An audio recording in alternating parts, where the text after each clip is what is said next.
오늘 하나님께서 우리에게 주시는 말씀은 구약성경 열왕기상 19장 1절에서 8절의 말씀입니다.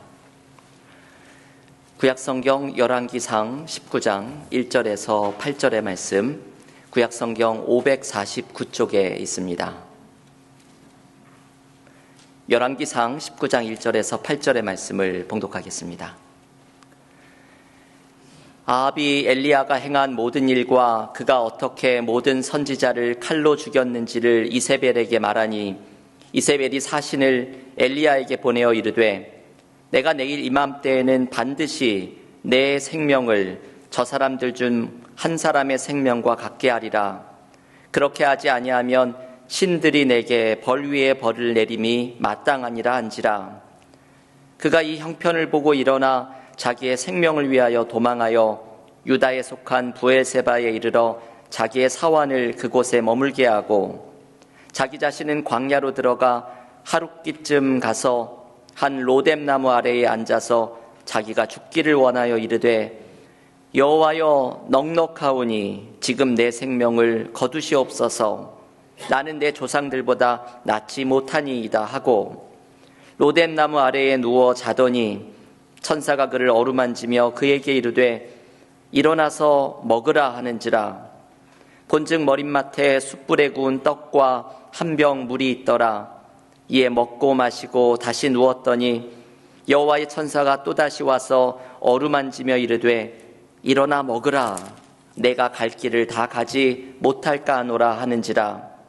이에 일어나 먹고 마시고 그 음식물에 힘을 의지하여 40주 40야를 가서 하나님의 산 호렙에 이르니라. 아멘. 하나님의 말씀입니다.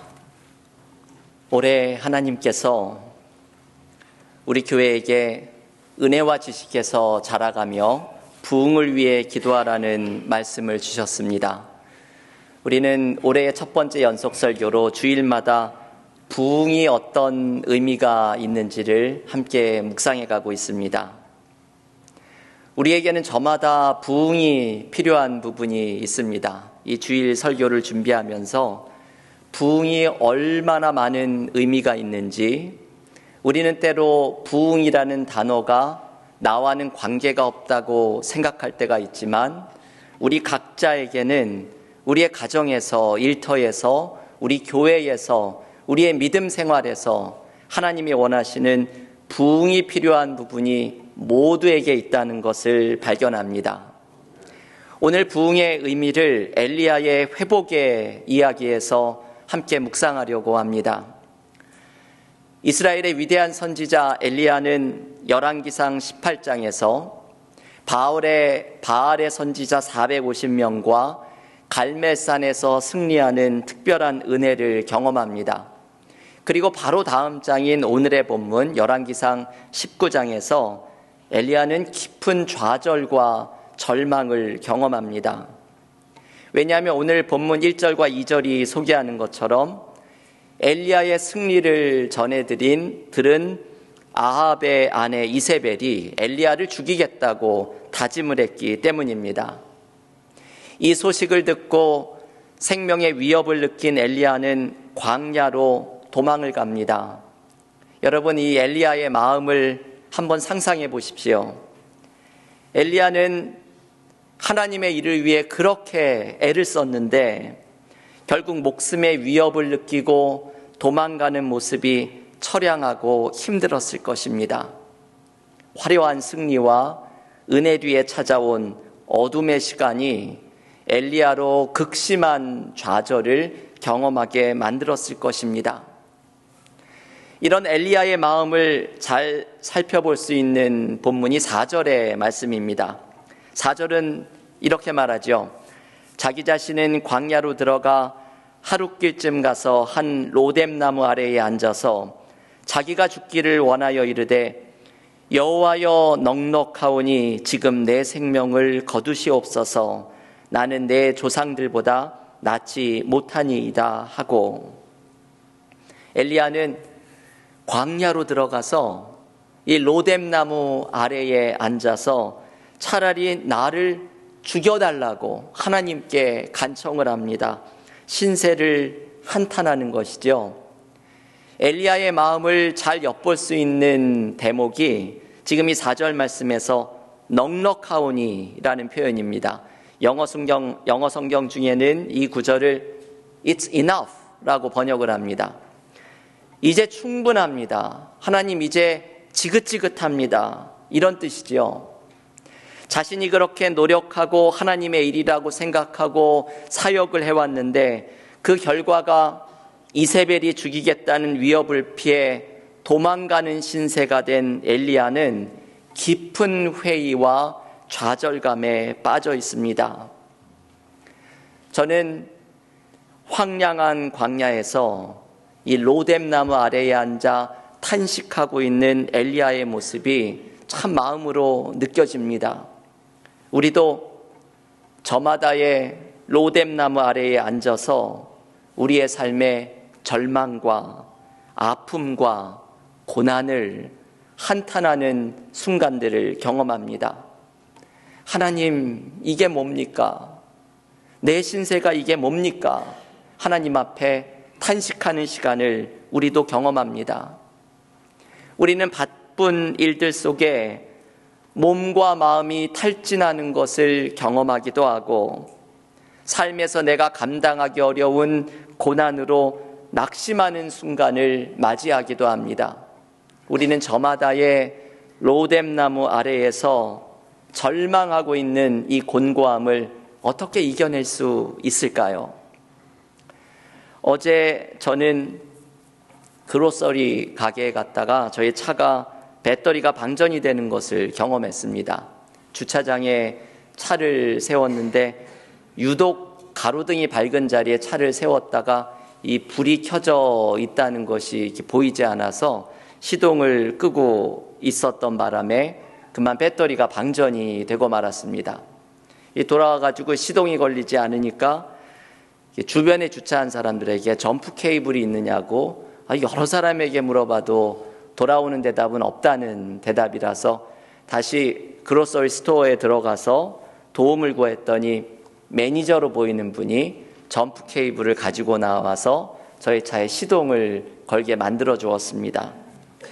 어제 그 일을 겪고 돌아가면서 저는 제일 먼저 떠오른 것이 오늘의 설교를 생각을 했습니다. 엘리야가 로뎀나무 아래에서 경험했던 그 절망과 탄식도 마치 배터리가 방전될 것 같은 상태였겠구나 생각을 했습니다. 이 모든 것을 설교와 연결시키는 게 일종의 직업병이라고 얘기할 수도 있겠지요. 엘리야가 어떻게 다시 회복을 했을까요? 오늘의 본문을 읽어보면 엘리야가 구했던 그 절망과 탈진을 다시 충전시켜 주었던 엘리야의 점프 케이블은 무엇이었는지를 발견합니다. 먼저 엘리야를 다시금 회복시켜 주었던 것은 음식이었습니다. 하나님은 엘리야를 육신적으로 회복시켜 주십니다. 처음에 엘리야가 등장하는 열왕기상 17장에 보면 하나님께서 엘리야를 그릿 시내가에서 까마귀를 보내서 먹이시는 장면이 나옵니다. 하나님이 까마귀를 보내서 먹이신 것처럼 지금 로뎀나무 아래에 절망하고 있는 엘리야에게 하나님은 천사를 보내셔서 먹이십니다. 오늘의 본문 5절은 이렇게 말합니다. 로뎀나무 아래에 누워 자더니 천사가 그를 어루만지며 그에게 이르되 일어나서 먹으라 하는지라. 천사가 엘리야를 부드럽게 어루만지면서 일어나서 숯불에 구운 떡과 물을 먹으라고 가져다 줍니다. 여러분, 이 본문이 참 중요하죠. 하나님께서는 항상 엘리야를 먹여주십니다. 이 엘리야의 이야기를 읽어보면 처음에 까마귀를 통해서, 그 다음에는 사르밧 과부를 통해서, 그리고 오늘 천사를 통해서 하나님은 생각하지도 못한 방법으로 엘리야를 먹이십니다. 여러분, 하나님의 이 모습을 꼭 기억하십시오. 하나님은 우리를 먹이십니다. 그것도 생각하지 못한 방법으로 우리를 먹이십니다. 과연 누가 까마귀를 보내고 하나님의 사람을 보내고 천사를 보내서 먹이실 줄을 상상이나 할 수 있겠습니까? 하나님은 우리가 생각하지 못한 방법으로 우리를 먹이시고 돌보아 주십니다. 하나님은 우리의 필요와 궁핍을 결코 외면하지 않으십니다. 우리는 신앙생활을 하면서 하나님이 참 신비한 방법으로 우리를 돌보아 주시고 채워주시는 은혜를 날마다 경험하면서 살아갑니다. 하나님이 엘리야를 먹이시는 이 장면을 묵상하면서 우리가 한 가지 기억해야 할 것은 우리의 회복에 있어서 몸의 돌봄도 참 중요하다는 것을 깨닫게 됩니다. 신앙인들은 영적인 회복만을 위해서 노력할 때가 있습니다. 그런데 하나님은 우리의 영적인 건강만이 아니라 우리의 몸의 건강, 정신의 건강에도 관심을 가지고 계십니다. 우리의 몸과 정신을 건강하게 돌보는 것이 하나님의 뜻을 또한 실천하는 것입니다. 우리가 영적으로 깊어진다는 말에 담겨 있는 또 다른 의미는 나의 몸과 마음이 건강해지는 것을 포함합니다. 한 책에서 어떤 목사님의 이야기를 읽었습니다. 이 목사님이 이런 말을 했다고 합니다. 우리가 나중에 하나님 앞에 가게 되면 하나님께서 이렇게 물으실 수도 있다고 합니다. 그대는 어디에서 왔소? 예, 저는 한국에서 살다 왔습니다. 어떤 일을 했소? 네, 저는 목회자로 살았습니다. 그러면 설악산의 단풍을 보았소? 아니요, 너무 바빠서 보지 못했습니다. 그러면 하나님은 이렇게 책망하실 것이라고 말합니다. 그걸 보라고 그대를 거기에 보낸 건데 보지 않았다니 참 실망이요. 여러분, 이 대화는 상상에 지어낸 대화일 것입니다. 그런데 이 대화가 전해주려고 하는 메시지가 있죠. 삶이 무엇이 그리 바쁘다고 설악산에 단풍 한 번 못 볼 정도로 스스로를 돌보지 않았느냐는 말이죠. 하나님은 우리가 스스로를 돌보기를 원하십니다. 자신의 건강을 지키고 마음을 잘 돌보는 것이 영적인 훈련 가운데 하나입니다. 여러분, 열왕기 상하에 나오는 엘리야에 대한 말씀을 읽어보면 인상적인 것 중에 하나가 하나님께서 엘리야의 사역만큼이나 엘리야를 돌보신다는 사실입니다. 하나님께서 엘리야 자신을 돌보아 주시는 이야기가 참 많이 나옵니다. 하나님은 당신의 사람, 당신의 자녀들을 돌보아 주십니다. 그것도 생각하지 못한 방법으로 우리를 돌보시고 먹이십니다. 하나님이 우리를 돌보시는 것처럼 우리도 우리 자신을 돌볼 수 있기를 바랍니다. 내가 경험하는 탈진을 이기고 삶의 절망과 무기력함을 이겨내는 방법은 나를 돌보는 것으로부터 시작합니다. 하나님께서 나의 삶 속에 먹이시고 돌보시는 은혜를 의지하면서 나도 나를 돌보고 하나님을 의지하면서 올 한 해 회복의 은혜를 경험하는 은혜가 우리 모두에게 넘치기를 간절히 기원합니다.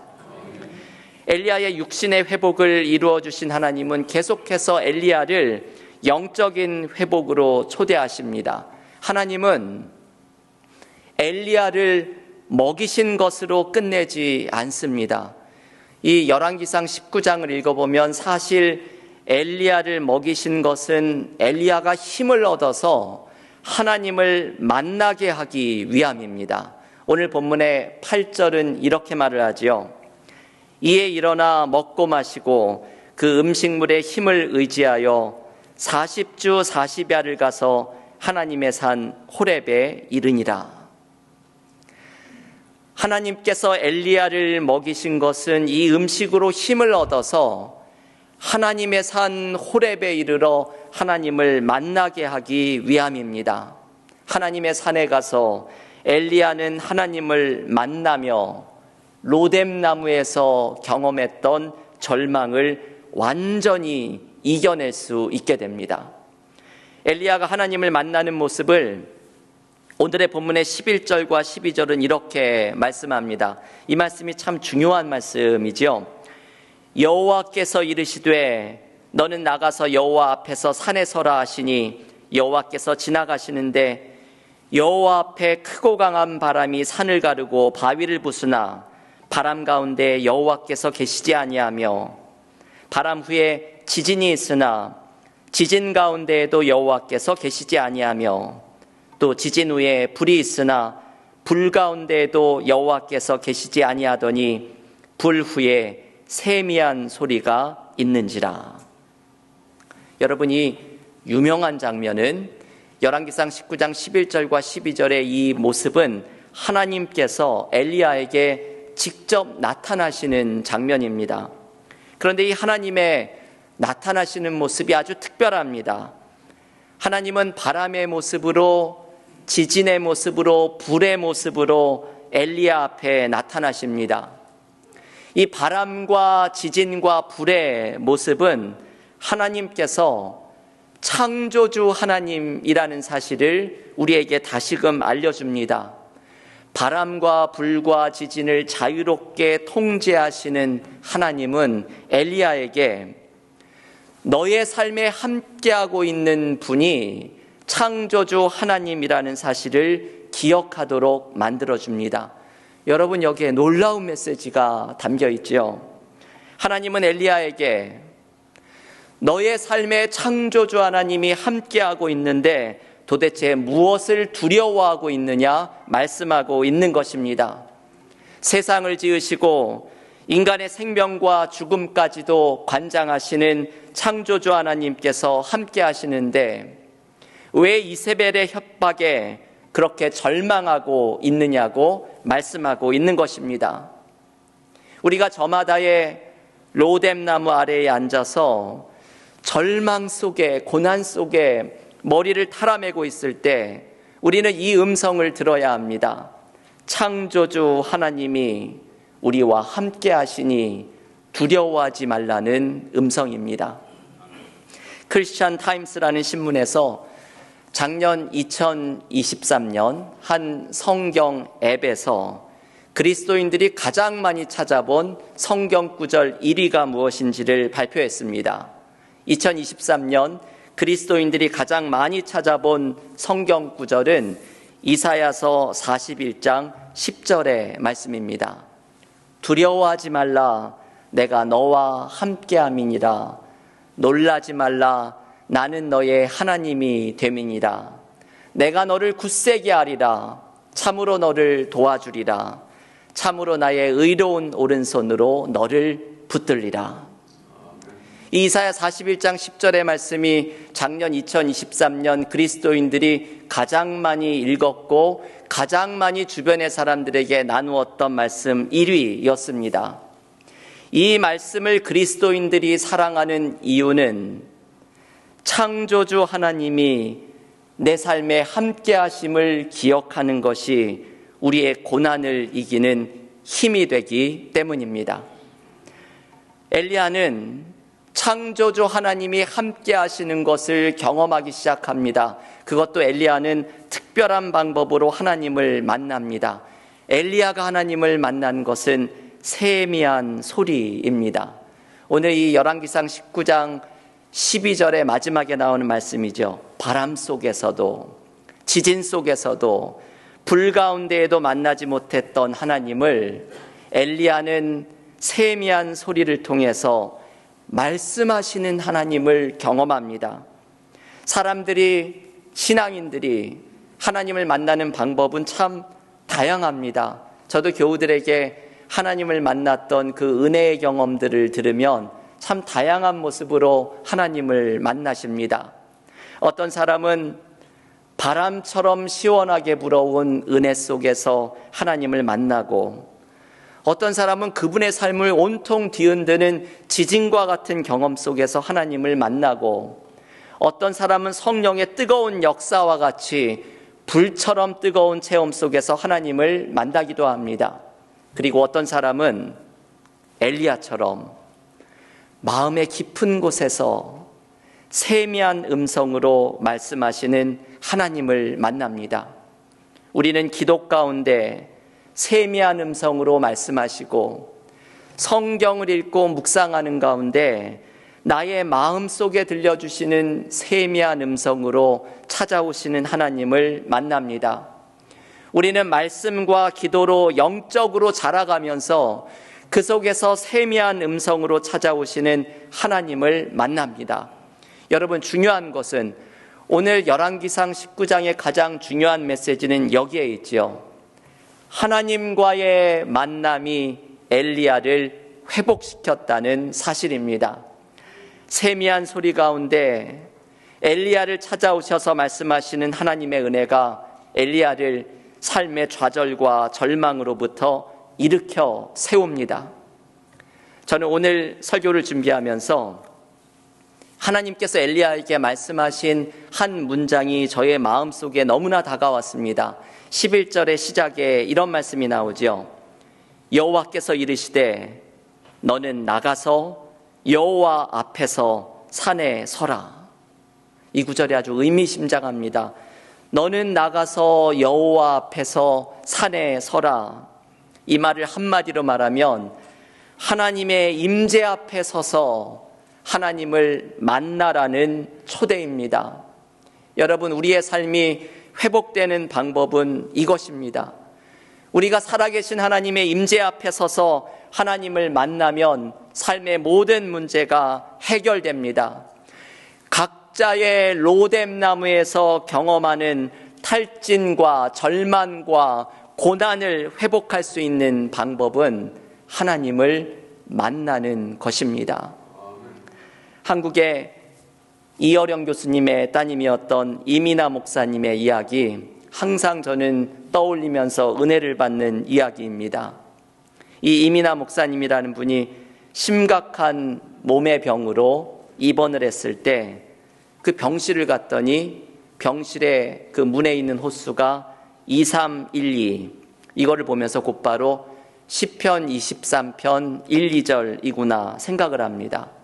여호와는 나의 목자시니 내게 부족함이 없으리로다.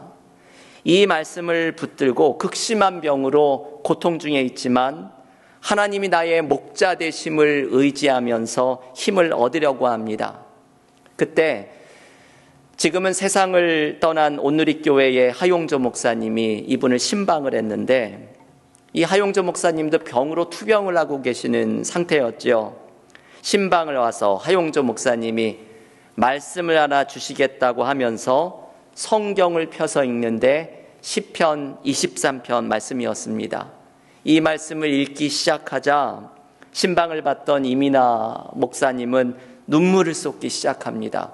자기가 받았던 말씀이기 때문이지요.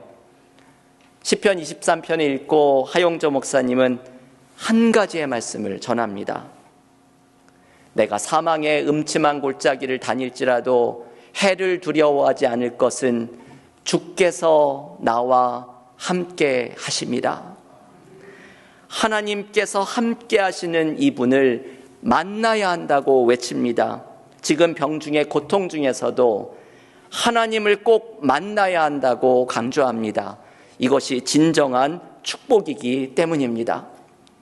여러분, 우리의 삶이 회복되는 것은 하나님을 만날 때 이루어집니다. 엘리야의 삶이 로뎀나무 밑에서 절망하다가 일어섰던 것은 하나님을 만나면서 이루어집니다.